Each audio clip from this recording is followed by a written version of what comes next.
Hello दोस्तों, आप लोग कैसे हो? मेरा आशा है कि आप लोग सब बेहतर होंगे, स्वास्थ्य सही होगा। आज मैं एक नया वीडियो लेकर आ रहा हूँ। टॉपिक आप बोर्ड पे देख सकते हैं, सेट। सेट के बारे में आप लोग पहले से कुछ चीज़ें जानते होंगे। कुछ चीज़ें हम ऑलरेडी पहले जानते हैं, मगर इसके बारे में नहीं जानते हैं है क्या है। कुछ न कुछ शब्दों का प्रयोग करते हुए हम उसको जानते पहचानते हैं, मगर ये होता क्या है कि उसके बारे में कितना हमें जानकारी है ये नहीं। जैसे टी सेट, किचन सेट, भेड़ों का झुंड, इस तरह खिलाड़ियों का समूह। तो इस तरह से जो ये विभिन्न नाम है, सेट है, समूह है, तो ये कुल मिला जुला कर हम गणित के भाषा में इसको हम समुच्चय कहते हैं या सेट्स कहते हैं। अंग्रेजी शब्द होता है सेट और हिंदी शब्द में उसको समुच्चय बोलते हैं। तो अब समुच्चय होता क्या है? तो समुच्चय ऐसे वस्तुओं का संग्रह जो सुपरिभाषित हो, वेल डिफाइंड संग्रह। वेल डिफाइंड का मतलब है कि ऐसा कोई ना कोई नियम, फिक्स नियम हो जिसके अंतर्गत वो समूह इकट्ठे हों। समुच्चय की परिभाषा हम ऐसे दे सकते हैं कि भिन्न भिन्न वस्तुओं का वह संग्रह, भिन्न भिन्न वस्तुओं का सुपरिभाषित संग्रह, ऐसे कहते हैं। भिन्न भिन्न वस्तुओं का सुपरिभाषित संग्रह समुच्चय कहलाता है। यहाँ पे सुपरिभाषित का क्या मतलब? यानी जो संग्रह है, जो उस संग्रह में वस्तुएं हैं, वो प्रत्येक वस्तु किसी विशेष गुण को संतुष्ट करते हो, किसी विशेष गुण को संतुष्ट करती हो। चलिए हम कुछ उदाहरण देते हैं। जैसे हम कहते हैं प्राकृतिक संख्याओं का संग्रह। प्राकृतिक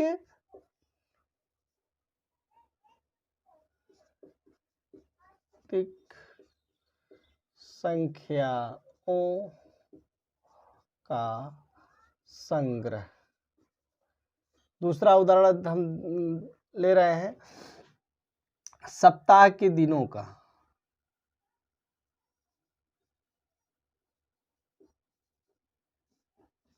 के दिनों का संग्रह।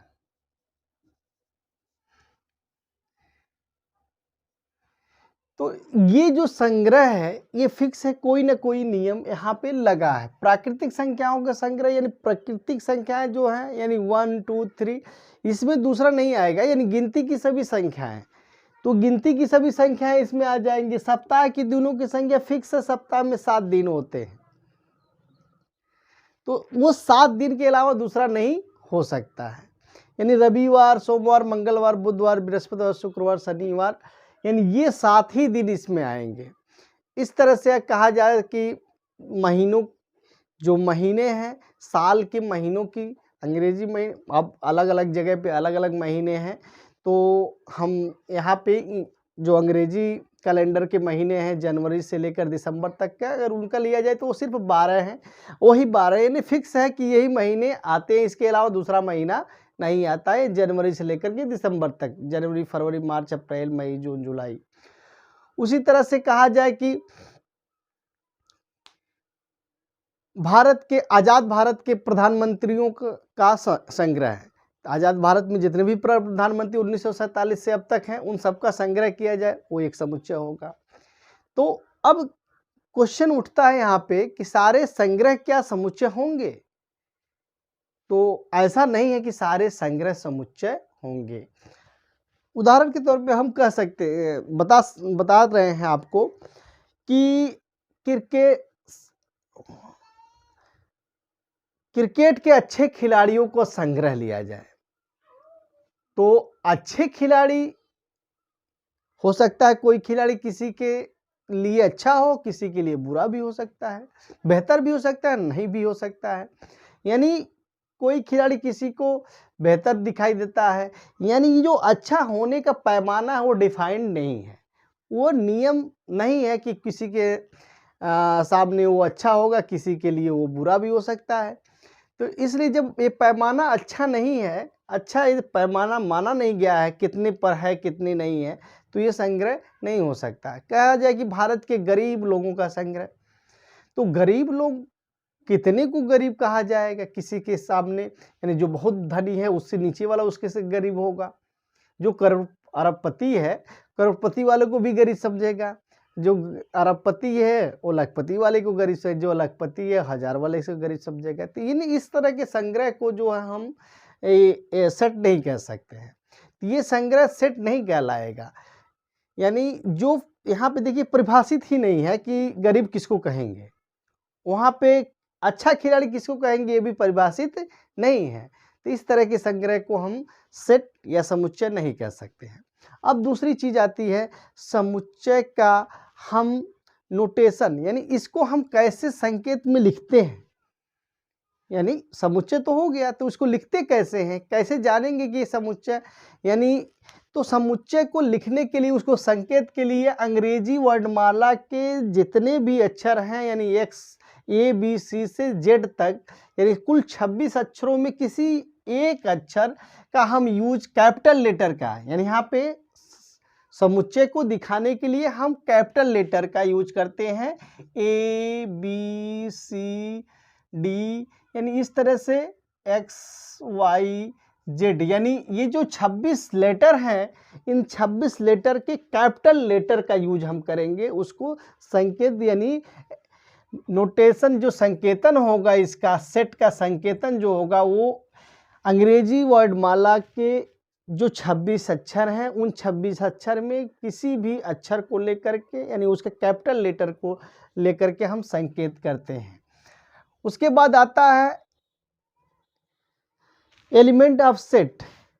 तो यानी इसके अवयव के, यानी सेट के जो अवयव हों कैसे लिखते हैं, तो इसके अवयव को लिखने के लिए भी हम क्या कहते हैं कि अंग्रेजी वर्णमाला के स्मॉल लेटर का यूज करते हैं। ABCD इस तरह से जाएंगे XYZ, यानी हम अंग्रेजी वर्णमाला के यानी उसके अवयव को लिखने के लिए स्मॉल लेटर का यूज करते हैं और उस सेट को दिखाने के लिए उसके संकेत के रूप में हम कैपिटल लेटर का यूज करते हैं। यानी अब सेट को लिखने के लिए जैसे मान लीजिए हमने लिखा सेट B बराबर यहाँ पे AEIOU, इसमें क्या है अंग्रेजी वर्णमाला के ये स्वर हैं। अंग्रेजी वर्णमाला क्या है, स्वर है। इसमें कितने एलिमेंट हैं, कुल 5 हैं, यानी 5 ही स्वर होते हैं अंग्रेजी वर्णमाला के, तो 5 AEIOU। देखिए फिक्स है, यहाँ पे सुपरिभाषित है कि AEIOU जो है आपका एक समुच्चय है, क्योंकि इसमें वही संख्या है जो अंग्रेजी अल्फ़ाबेट के वावेल्स हैं। AEIO, इसके अलावा कोई नहीं है, यानी 5 वावेल्स होते हैं AEIOU, ये 5 हैं।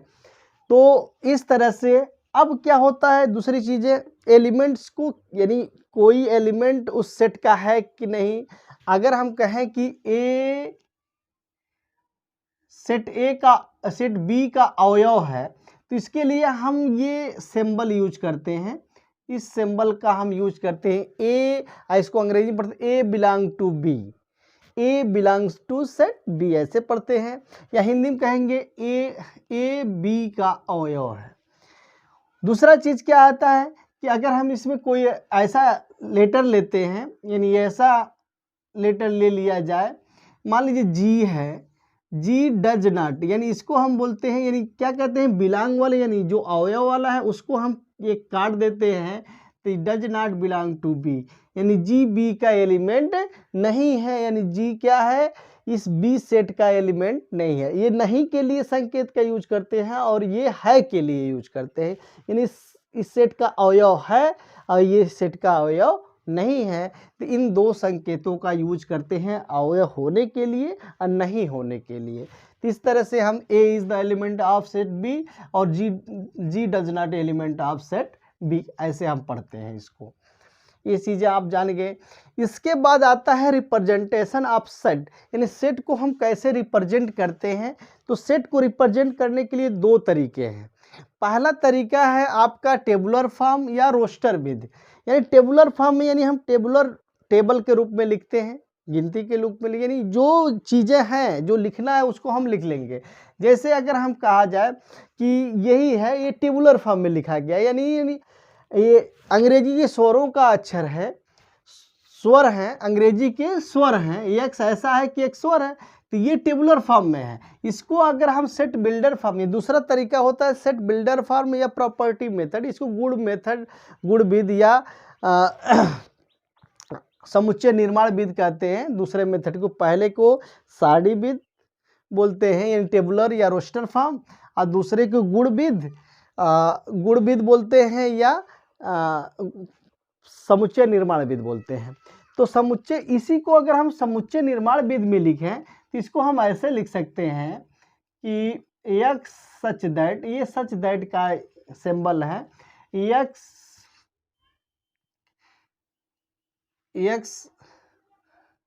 अंग्रेजी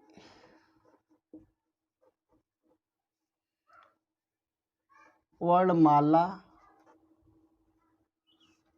के स्वर है। क्या है? स्वर है। तो आप जानते हैं।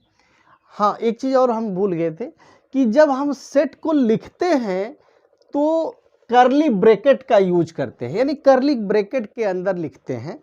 तो इस चीज़ को जान लेंगे, यानी मझला कोष्ठक का यूज किया जाता है, मझले कोष्ठक में ही हम उस सेट के एलिमेंट्स को लिखते हैं। तो यहाँ पे देखिए, ये आपका हो गया सेट बिल्डर फॉर्म और ये हो गया टेबुलर फॉर्म, यानी इसको हम लिखते हैं गुण विध, और ये हो गया आपका सारणी विध। तो ये चीज़ें जो हैं ये आप कह सकते हैं। जैसे हम कुछ और उदाहरण ले सकते हैं। टेबुलर फॉर्म यानी मतलब ये रोस्टर फॉर्म में देख लीजिए, सारणी विध यहाँ पे लिख रहे हैं सारणी विध, और यहाँ पे लिख रहे हैं आपका निर्माण विध।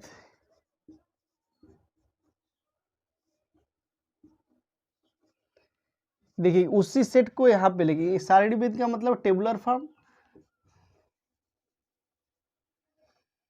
और सारणी विध मतलब ये है कि आपका निर्माण विध में सेट बिल्डर फॉर्म, सेट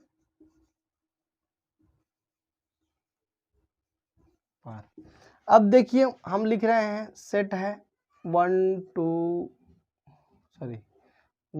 3 5, इस तरह से बहुत सारे एलिमेंट हो सकते हैं।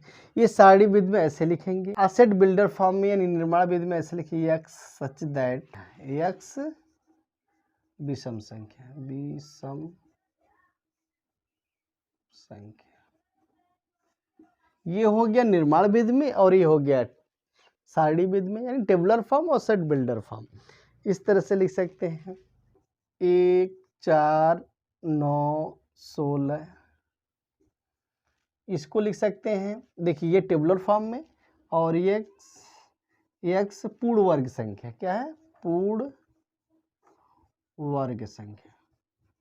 देखिए यानी इसको हम शब्दों में लिख देते हैं, और यहाँ पे क्या है, ये जो चीज़ यहाँ पे बोला एक्स क्या है, एक्स पूर्ण वर्ग संख्या है। जैसे 1 हो गया, 4 हो गया, 9 हो गया, 16 हो गया, 25 हो गया, इस तरह 36 हो जाएगा, यानी पूर्ण वर्ग संख्या आ जाएंगे। इसका मतलब इसको हम लिखेंगे एक्स सच दैट अभाज्य संख्या,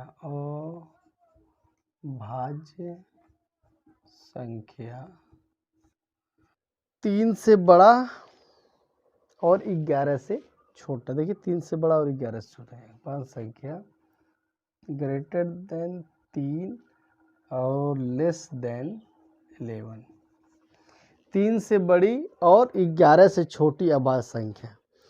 इस तरह से हम जो टेबुलर विध है उसको हम निर्माण विध में लिख सकते हैं। ये होता है रिप्रेजेंटेशन ऑफ सेट, यानी सेट को हम कैसे निरूपण करें, कैसे दिखाएं, इस तरह से हमारा ये आपका सारणी विध और निर्माण विध आपका मिल गया।